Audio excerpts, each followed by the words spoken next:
ఈ నెల 16న దేశవ్యాప్తంగా కార్మికుల సమ్మె చేయనున్నారు. గ్రామీణ భారత్ బంద్ నిర్వహించాలని joint platform of trade union, ఉద్యోగ సంఘాలు, అఖిల భారత ఫెడరేషన్లు, సంయుక్త కిసాన్ మోర్చా అఖిల భారత స్థాయిలో సమ్మె నిర్వహించనున్నారు. కేంద్రంలో బీజేపీ ప్రభుత్వం అధికారంలోకి వచ్చి 10 సంవత్సరాలు పూర్తయిన కార్మిక, రైతాంగ, ఉద్యోగ, ప్రజల సమస్యలను పరిష్కరించడంలో పూర్తిగా విఫలమైందని ఆరోపిస్తున్న సిఐటియు నల్గొండ జిల్లా సహాయ కార్యదర్శి దండంపల్లి సత్తయ్యతో మా నల్గొండ ప్రతినిధి దశరథ్ ఫేస్ టు ఫేస్. కార్మికుల సమస్యల పరిష్కారం కోసం ఈ నెల 16న దేశవ్యాప్త కార్మికుల సమ్మె సందర్భంగా మన మధ్యన ఉన్న సిఐటి నాయకులు దండంపల్లి సత్తయ్యను అడిగి తెలుసుకుందాం.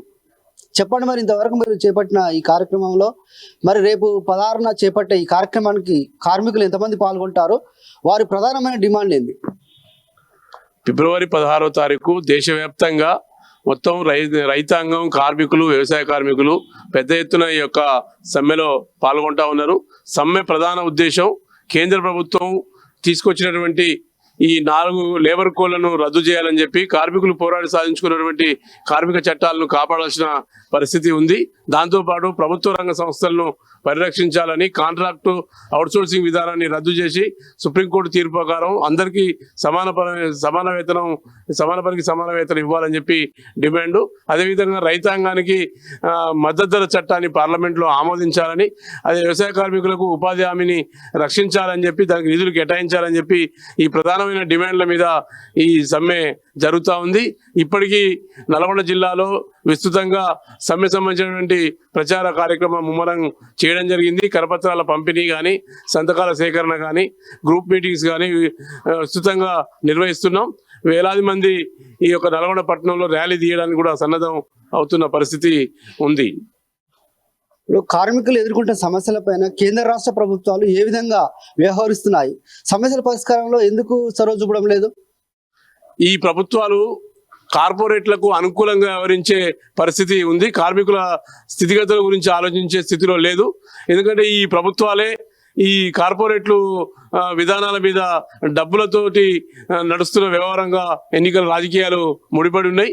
కాబట్టి కార్పొరేట్కు అనుకూలంగానే వ్యవహరిస్తున్న తీరు ఉంది. బడా పెట్టుబడిదారులకు అనుకూలంగా ప్రభుత్వ రంగ సంస్థల్ని కట్టబెట్టడానికి వాళ్ళకు చేస్తా ఉన్నది తప్ప కార్మికుల యొక్క ప్రయోజనాలు కాపాడే విషయంలో కేంద్ర రాష్ట్ర ప్రభుత్వాలు విఫలమైనవి. ఇప్పుడు ఇక తెలంగాణ ఈ ప్రభుత్వం కూడా కొత్తగా వచ్చిన కాంగ్రెస్ ప్రభుత్వం దాని విధానాలను ఇంకా పూర్తి స్థాయిలో మనకు ఇప్పుడే ప్రయత్నాల్లో ఉంది. కాబట్టి వాటి వ్యవహార శైలి కూడా గతంలో నూతన ఆర్థిక విధానాలని తీసుకొచ్చినప్పుడు ఇదే కాంగ్రెస్ పార్టీనే ఉన్న పరిస్థితి ఉంది. కార్మికుల్ని నిత్యం ఎప్పుడు కూడా ఇబ్బందులకు గురి చేసే వ్యవస్థలే ఉన్నాయి తప్ప వాళ్ళని ఉపయోగించి వాళ్ళ యొక్క మంచిని చేసే విధంగా పరిస్థితి మాత్రం లేని పరిస్థితి ఉంది. ఇప్పుడు కార్మికులు ఎదుర్కొంటున్న సమస్యలపైన ప్రభుత్వం ఈ 104 రక్షణ సెక్షన్లను రద్దు చేయడంపై మీ అభిప్రాయం ఏంది? స్వాతంత్రానికి ముందు అనేక చట్టాలు వచ్చినాయి. వీళ్ళు తెచ్చిన చట్టాలు కూడా కాదు.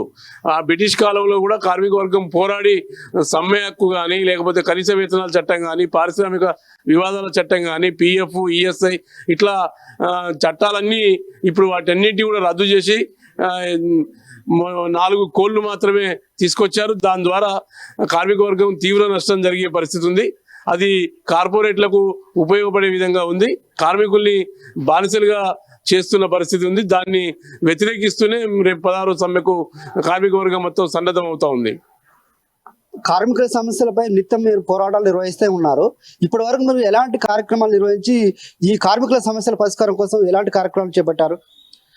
ఇప్పటికీ ఈ 16 సమ్మెని కాదు, గతంలో కూడా ఏ ప్రభుత్వం ఏదైనా కార్మికులకు వ్యతిరేకమైనటువంటి ఏ చట్టం తీసుకొచ్చినా దాని మీద పోరాడి కొన్ని సాధించుకున్నవి కూడా ఉన్నాయి. వేతనాలకు సంబంధించిన ప్రతి 2 సంవత్సరాలకు ఒకసారి కార్మిక వర్గం యాజమాన్యాలతో చర్చలు జరుపుకొని పెరుగుతున్న ధరలకు అనుగుణంగా వేతనాలు పెంచుకుంటున్న పరిస్థితి ఉంది.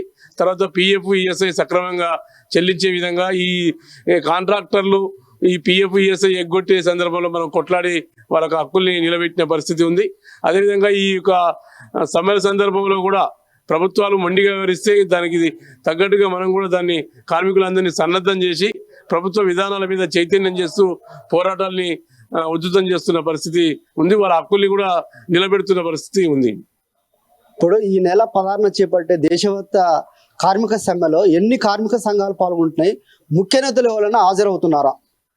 ఇది దేశవ్యాప్తంగా జరుగుతున్న సమ్మె గ్రామ స్థాయి నుంచి ఏ గ్రామానికి ఆ గ్రామం, ఏ మండలం, జిల్లా అక్కడ ర్యాలీలు, సభలు నిర్వహించే పరిస్థితి ఉంది.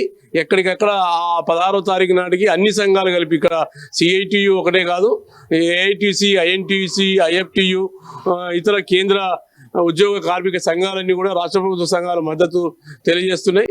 ఎల్ఐసి, బిఎస్ఎన్ఎల్, రైల్వే లాంటి సంస్థలు కూడా ఇందులో సమ్మెలో పాల్గొంటున్న పరిస్థితి ఉంది.